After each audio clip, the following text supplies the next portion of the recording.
we talked about the word, talked about Moses, God establishing his covenant or his testament, right? What does that word establish mean? It means to gain full recognition or acceptance of, as in to prove. Synonyms for this word is prove, demonstrate, show, sustain, confirm, substantiate, uphold, justify, verify, document, validate, support, authenticate, right? Now, keep that in mind and let's look at some of the antonyms for that same word, for the same word established. Let's start from the bottom and go up. We see here where it says end, finish, annul, terminate, stop, nullify, abolish, shut up, close down, object, disprove, refute, challenge, invalidate, discredit. We're about to connect some dots right here. So Romans chapter 3, verse 31. Paul says this. Do we then make void the law through faith? God forbid. Yea, we establish the law. What does that word establish mean? Well, let's go to the Strong's Concordance. Romans chapter 3, verse 31. Let's make sure I got my Strong's link clicked. We're going to go down to 31. It says, do we then make void the law through faith? God forbid, yea, we establish the law. What does that word establish mean? Let's go down to the Strong's definition here. So I want you to see it because going forward, I'm just going to pull up the screenshots from the PowerPoints because I took screenshots from this Blue Letter Bible org site, which has the Strong's Concordance in it. So it says here, the Greek word for establish is to stand. It means to abide, appoint, bring, continue, covenant, establish, hold up. Remember we said uphold, hold up, lay, present, set up, stanch. I don't know what that word means. Stand by, stand for, stand still, stand up. All right, let's go to my slide and show you that I have the screenshot for what we just read. To stand, abide, appoint, bring, continue, covenant. What does establish mean? It means these things. Establish, hold up, present, stand by, stand forth, stand up, right? Now, I'll remind you about the antonyms for the word establish, which are just opposite of what we just read. It says here, starting from the bottom, end, finish, annul, terminate, stop, nullify, abolish, shut up, close down, disprove, object, challenge, refute, discredit, invalidate. That's not establish. That's to tear down. That's to abolish. That's to nullify. That's to terminate. That's to finish. That's to end. Let's go back to Romans chapter 3. It says here, do we then make void the law through faith? Now, should I go back to, let's go back to the Strong's Concordance because I want you to see what I see. I want you to see what I see. Look up the word void. All right, look up the word void. Now, void means to be or render entirely idle or useless, literally or figuratively. Abolish, cease, cumber, deliver, destroy, do away, become, or make of non-effect. Right? Then there's another word. We're going to go down to the lexicon here that I want us to see when it comes to Romans chapter 3. Where were you at? Romans chapter 3, verse 31. All right, let me see if I can. There it is. Romans chapter 3, verse 31. To cause, to cease, to put an end to, do away with, annul, abolish. Let me go back to my slide, show you the screenshot. To cause, to cease, to put an end to do away with, annul, or abolish. What does void mean? Void means these things, which are the exact opposite of establish. So when we read Romans chapter 3, verse 31, this is what it says. Do we then make void the law through faith? Do we then cause the law to cease? Do we then put an end to the law? Do we then do away with the law? Do we then annul the law? Do we then abolish the law? God forbid, yea, we establish the law. We stand up in the law. We abide in the law. We continue the law. We covenant in the law. We establish the law. We hold up the law. We present the law. We stand by the law. We stand in the law. Now, this may, I'm not sure how you feel about Paul's writings, but understand this.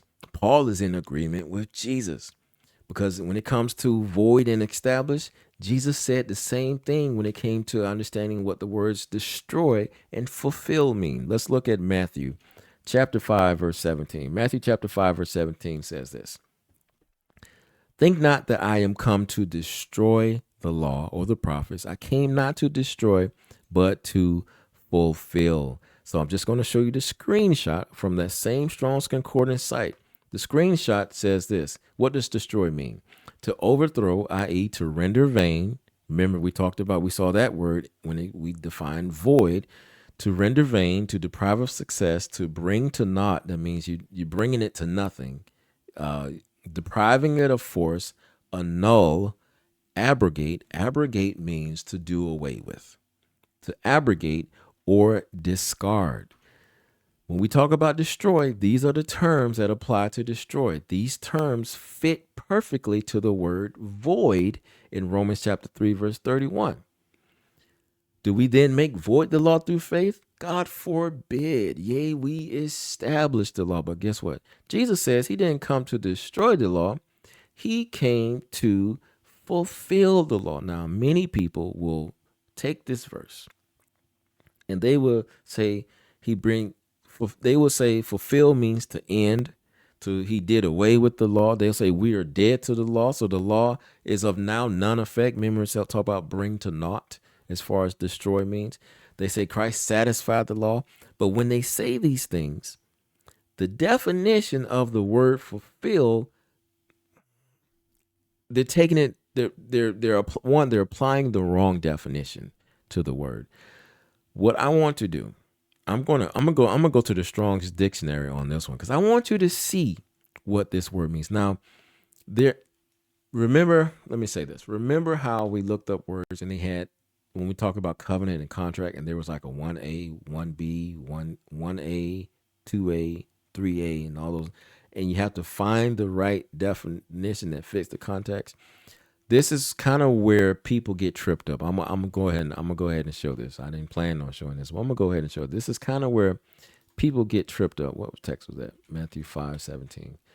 Matthew 5:17. This is where people kind of get tripped up because if you go to the Strong's Concordance, you're going to see some definitions that may make the topic a little confusing when it comes to what that word fulfill means, because it includes in the definition such words as end, expire. Then it says satisfy, right?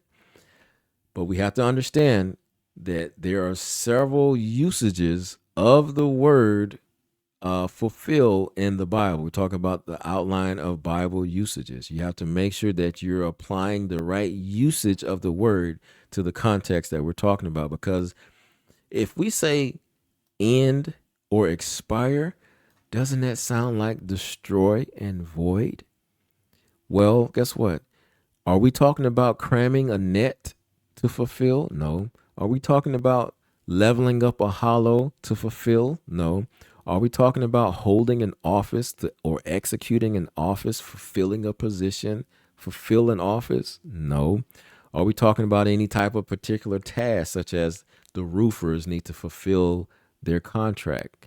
So when they finish making the roof, they've finished their task. We're not talking about that. So there are words here that they don't apply to the context of what we're talking about. But what does apply, when we see words like expire and end, we can automatically X those out, because Christ said he didn't come to destroy, to do away with, to end. Remember when we talked about the antonyms for establish, to end, to finish? Christ said he didn't come to do that. So we can't look at end, expire, or satisfy. But what we can look at the word pleroo is the Greek word for fulfill. And it means to fully preach to perfect. Now, I want to go to the lexicon here, the Thayer's Greek lexicon, and I want to show you the universal application for the word fulfill. And you better strap your seatbelts in because this one's might shake you up. Universally, and absolutely, to fulfill, i.e., means to cause God's will as made known in the law to be obeyed as it should be, and God's promises given through the prophets to receive fulfillment. What does that mean? Let me go to my slide and I will explain it. So, when Christ was on the earth, there were things that he did that the prophets in the Old Testament spoke about.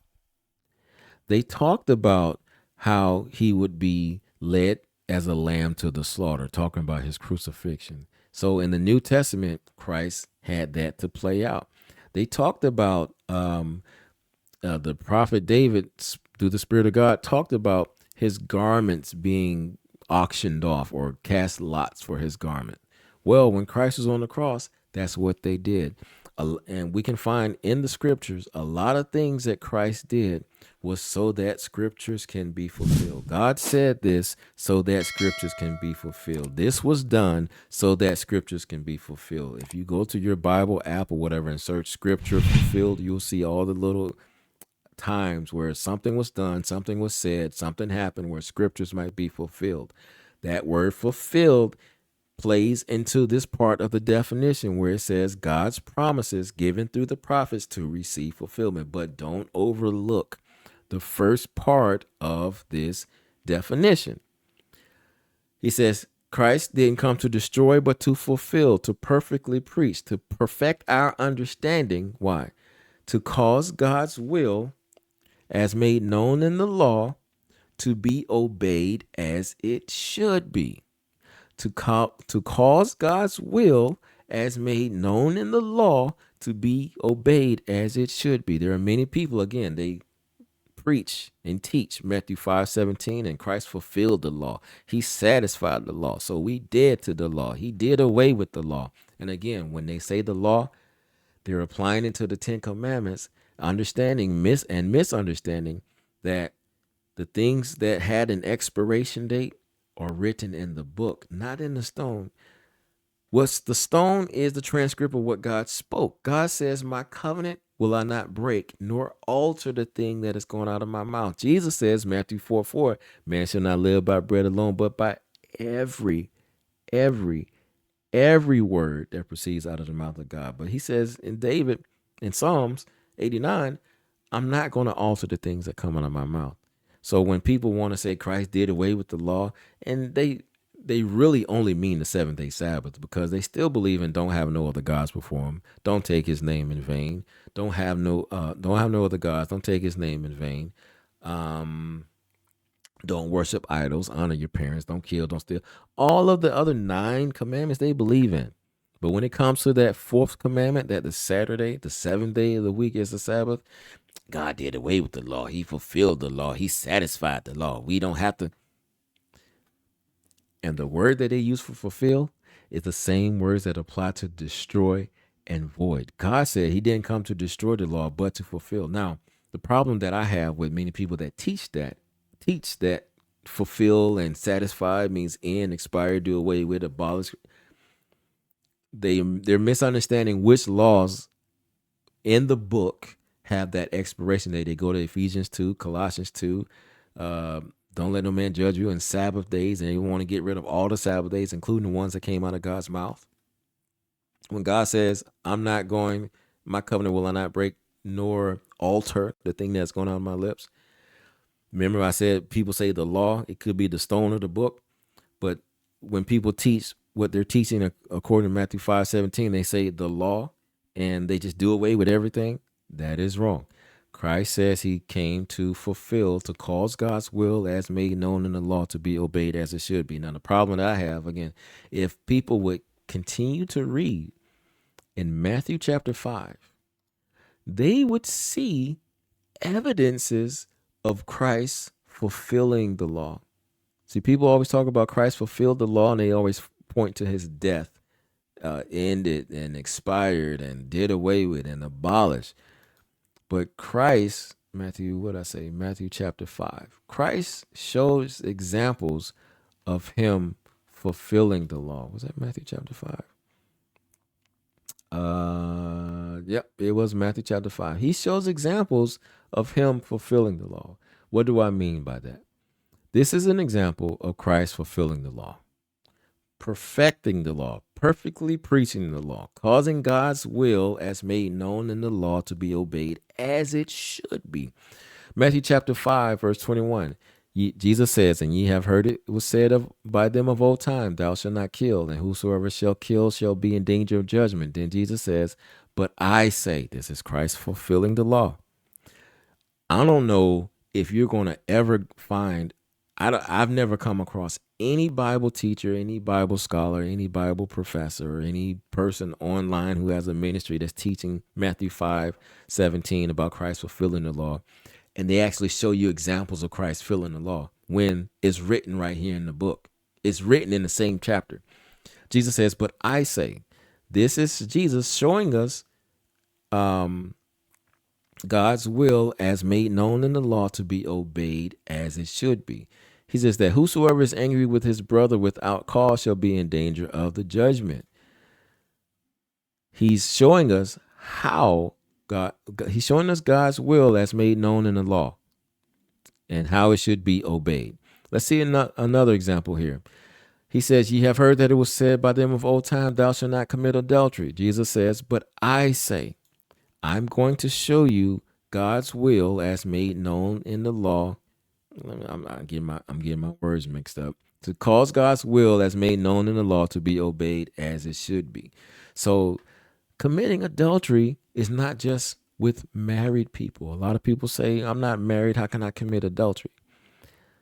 Jesus is showing us and causing God's will as made known in the law to be obeyed as it should be. Jesus says, but I say, now he's about to fulfill the law, perfectly preach the law. So help us to understand that this commandment about committing adultery is just not for married people. It's for single people too. How so? Jesus says that whosoever looketh on a woman or a man to lust after them in her, or lust after her or him in their hearts, hath committed adultery already in his heart. Let me read that again. That whosoever looketh on a woman to lust after her hath committed adultery with her already in his heart. This applies to men and women. If a woman is lusting after a man, if a man is lusting after a woman, you've committed adultery already in your heart. This is Christ fulfilling the law. But it don't stop there. Jesus also says that it has been said, whosoever should put away his wife, let him give her a writing of divorcement. Jesus is causing God's will as made known in the law to be obeyed as it should be. Jesus says, but I say that whosoever should put away his wife, saving for the cause of fornication, causes her to commit adultery, and whosoever shall marry her that is divorced committed adultery. This is basically saying fornication or committing adultery is the only grounds for divorce. See, before you could just give her a writing of divorcement. This could just be for irreconcilable differences. Lord have mercy. I can put away my wife. I can put away my husband for irreconcilable differences. Jesus says, but I say, what is he doing? He's causing God's will as made known in the law to be obeyed as it should be. We needed a teacher to show us how that thing is how we're supposed to not only just understand the letter of the law, but apply the spirit of the law. Because it's spiritual when you committing adultery in your heart. That's not physical. That's not tangible. That's not on the outside. That's on the inside. They said they that worship God must worship him in spirit and in truth. You must bring your thoughts to the obedience of Christ. Here's another example of Christ fulfilling the law. In the same chapter, Matthew chapter 5, the same chapter, he says this, and again ye have heard that it had been said by them of old time, thou shalt not forswear thyself, but shall perform unto the Lord thine oath. Jesus says, but I say, swear not at all, neither by heaven, for it is God's throne, nor by the earth, for it is his footstool. Don't swear. Then he says this, Don't give no half-hearted answers either. Don't give a maybe, I don't know, da da da. But let your communication be yea, yea, nay, nay. For whatsoever is more than these cometh of evil. God is not the author of confusion, so don't give an answer that's going to leave people in confusion. Are you going to come to the event? Yes. No. Don't say maybe, because now you're leaving people in confusion, and God is not the author of confusion. Leaving people in confusion is a tool of the devil. And that sounds so extreme, and I'm sorry, but that's what the text says. For whatsoever is more than these cometh of evil. Sorry. Yes, yes, no, no. Or at least say, I'll get back to you. and get back to the person. Again, don't leave them in confusion. Christ fulfilling the law is in the same chapter where that verse talks about Christ fulfilled the law. If they would continue reading, they would see evidences of Christ fulfilling the law. Another example of Christ fulfilling the law. Ye have heard that it had been said, an eye for an eye, a tooth for a tooth. To cause God's will as made known in the law to be obeyed as it should be. Jesus says, but I say unto you that ye resist not evil, but whosoever shall smite thee on thy right cheek, turn him the other also. Turn the other cheek. This is Christ fulfilling the law, but it don't stop there. Verse 43, ye have heard that it had been said, thou shalt love thy neighbor and hate thine enemy. But I say, love your enemies, bless them that curse you, and do good to them that hate you, and pray for them which despitefully use you and persecute you. This is Christ fulfilling the law. So just like we went over Romans 3:3 and Matthew 5:17, Jesus says, think not that I am come to destroy the law. I didn't come to overthrow, to render vain, to deprive it of success, to bring the law to nothing, that you can claim that you're dead to the law. No, I didn't come to deprive the law of force, to annul the law, to abrogate or do away with the law. I didn't come to discard the law or the prophets. I am not come to destroy, but to fulfill. I've come to cause God's will as made known in the law to be obeyed as it should be. So when people say that Christ fulfilled the law, he satisfied the law, abolished the law, did away with the law, they're using terms. They're trying to define fulfill with words or definition that apply to void and destroy. The people who teach that are teaching error. It is what it is. Jesus says, I am not come to destroy, meaning void, the law. As Paul says, do we make void the law through faith? God forbid. Yea, we establish the law. We hold it up. We stand in it. We establish it. We verify it. We validate it. Jesus says, I'm not come to destroy, which also with the definition for destroy is the same as void, but to cause God's will as made known in the law to be obeyed as it should be. So when we talked about the covenant, there's understanding. People have this understanding. Those same people that teach Matthew 5:17 is an example of Christ fulfilling, satisfying, doing away with the law. They also believe that in the Old Testament, only the children of Israel were brought out from the land of Egypt. So when God gave them the law, that it was only given to the children of Israel, not Gentiles. So when it comes to the new covenant where God says, I will put my laws in their heart and write them. Let me show you that verse. Let me show you that verse because it's in Jeremiah 31, but Paul recites Jeremiah in Hebrews chapter 8. So instead of going to Jeremiah, I'm going to go to Hebrews chapter 8, talking about that new covenant because matter of fact, this is where we started. Verse 10, matter of fact, this is where we left off in Hebrews. Verse 10, but this is the covenant that I will make with the house of Israel after those days, saith the Lord. I will put my laws in their mind and write them in their hearts, and I will be to them a God, and they shall be to me a people. So when people think about the new covenant, there's this erroneous understanding that since the law wasn't given to Gentiles in the old covenant, then the law doesn't apply to the Gentiles in the new covenant. And when they say law, what they're really talking about is the seventh day Sabbath. Now, these lawyers tried to trick Jesus into asking him a question saying, which of the commandments is the greatest? And Jesus says the first commandment is love thy neighbors as thyself. Love the Lord thy God with all thy heart, mind, and soul. And the second is like the first, love thy neighbors as thyself. So since people believe that the law didn't apply to the Gentiles, really meaning the Sabbath, when you pull back the covers, is what it really means. They're talking about the seventh day Sabbath didn't apply to the Gentiles. So the seventh day Sabbath in the New Testament don't apply to the Gentiles either. And they use those two great commandments. Now, I have a video that actually shows that there were non-Israelites, Gentiles, that were delivered from Egypt. In my video, I also talk about how the law was given to the Israelites, but there were Gentiles that were adopted into the family of Israel. Just like we see in the New Testament where the Gentiles were grafted in, they were adopted in. The Bible tells us that God has no respect of person. The same way we see the Gentiles adopted into the family, I show in this video using scripture, clear Bible verses, that there were non-Israelites, aka Gentiles, that were adopted into the children of Israel. So when we see that the law was given to Israel, well, it was already established that amongst the Israelites were individuals that were adopted in. Check out this video on this page. It's listed or labeled on the Gentiles delivered from Egypt kept the Sabbath.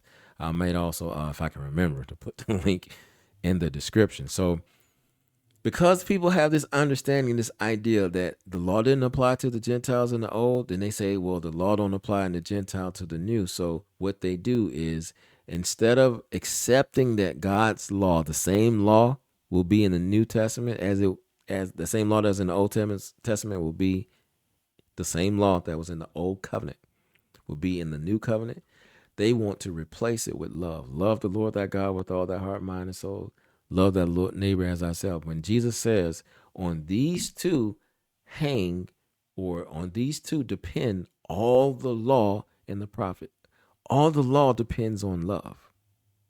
The 10 Commandments depends on love. The first half of it's 2 tables of stone. The first set of tables has 4 commandments on it.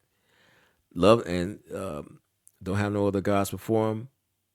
Don't bow to idols and pray to idols. Don't take his name in vain. Remember his seventh day Sabbath.